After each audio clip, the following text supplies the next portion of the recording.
Um, so yeah, Chief, good to talk to you again. What are you expecting from Perth, and is it a good or bad time to play a team fresh off a 6-1 defeat in round one? Well, it can go two ways. I think knowing Driller, I think he'll refocus them, and I could even potentially see a formation change. According to the players that he has, but I think primarily, there'll be a reaction. I can't see them dropping off or doing anything, to contain a result. I'm pretty sure they will continue and probably double down on their pressing, which is, it's been a cornerstone of their whole preseason. I expect a reaction from the group, and I expect as well that there'll probably be changes to align with, players that can do what he needs more consistently. So I'm expecting a very, very hard game. Was there anything MacArthur did that you've sort of seen work to get on top of them? Because I know they were saying the fact they conceded so many early goals meant they just couldn't get any sort of flow in the game or anything. But yeah, is there anything in particular that you can sort of take from what MacArthur did that worked? I think MacArthur in the build-up did a couple of things, that stretched their pressing line with their front five, and I think that they were quite effective of, finding that next pass and then, making them almost look like transition moments. And once I think the second goal was scored, I think obviously, a mixture of maybe being underdone in the preseason, not having a lot of preseason games, and the fact that you're away from home was just a combination of everything. And these things can happen if teams aren't switched on, and you're playing against a quality team like MacArthur, who have a lot of quality of experienced players. You can get punished. But again, last week is last week. Our focus is on this week, and I'm sure there'll be a different team. Yeah, has there been any perks of hitting the road early and spending an extended time in Perth so early in the season? Like, I guess, in terms of gelling and spending time together? Oh, I think it's probably there was a couple of reasons why we came in early. One is obviously climatization, getting used to the time difference, which is always a significant factor. And I'm not sure we still have hit the right balance in, the 6 years that I've been here. We've tried a week, we've also tried a shorter lead in and so on. And this time I've decided to train, according to the kickoff time to get the boys acclimatized, or on the same clock as kickoff time. We'll see if that works on Saturday.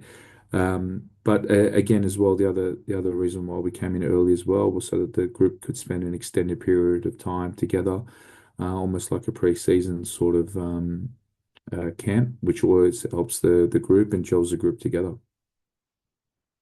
And how's Sam Sutton? Has he travelled? Has he held up okay after missing the first game with illness? Yeah, so Sutz's illness is, knock on wood, is all gone, and he's been running freely at training and looks very mobile, and he's back to his energetic best. Yeah, and Kolakovsky was included in the squad. I guess the stars have aligned to potentially make his debut against the club he's joined from. Is he excited to return to Perth and make his Phoenix debut? And is he ready to play? Yeah, so the advantage of the extra weeks training means that he has more loads in his legs, less of an injury risk if he's involved, and again, that's something that we're going to manage. But again, he's available to be used. And a bit of a surprise to see David Ball admitted. Is that just not selected? What's the deal there? No, so the reasoning behind that was I wanted him to get an extended 90 minutes in the academy, to build up his loads and get ready for the next couple of weeks. Yeah, okay. Has he had an injury or something? Like, what's the reason behind that? No, I just felt he was more benefit of playing 90 minutes as opposed to having a role off the bench. I think that benefits him more in the long term. Yeah, okay. Because what role do you see him playing for your team this season? Uh, be like all the other attackers, maybe in the front three, maybe in the front two, could also play potentially as a defensive midfielder role. It just depends on the week and who we're playing against.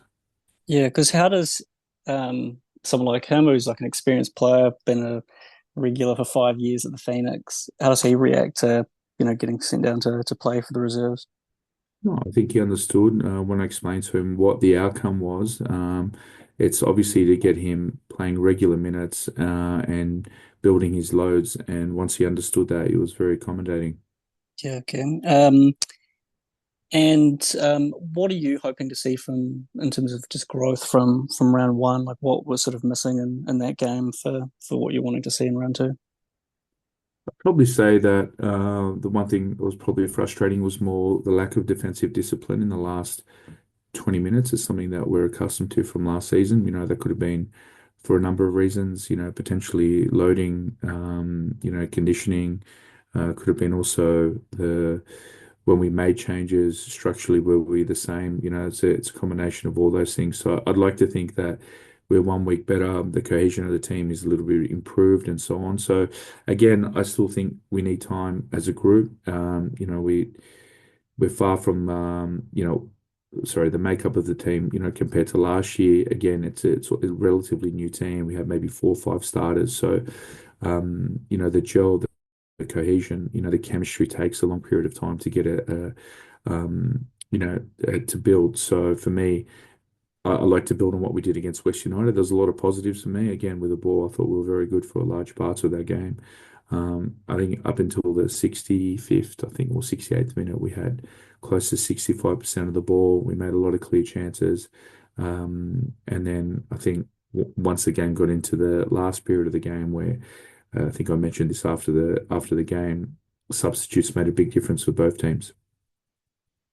And where do you stand on the distance derby, Chief? I guess now that you're the second longest away trip in the A-League, and you've It's got your still as excruciating as being the longest derby, mate. No, it's great. Perth are a great. It's a great place to come to. I think the boys are enjoying the city. Plenty of sun here. I'm hearing in Wellington it's not the best days. Last couple of days, so the boys are enjoying that. But again, you know um, the stadium is a great place to be part of. There's a buzz there at the ground. They have good active support, and they're going through a period now where new coach, new ideas. So it'd be exciting to be part of to be part of that atmosphere. you didn't bring the trophy. Did we bring the trophy?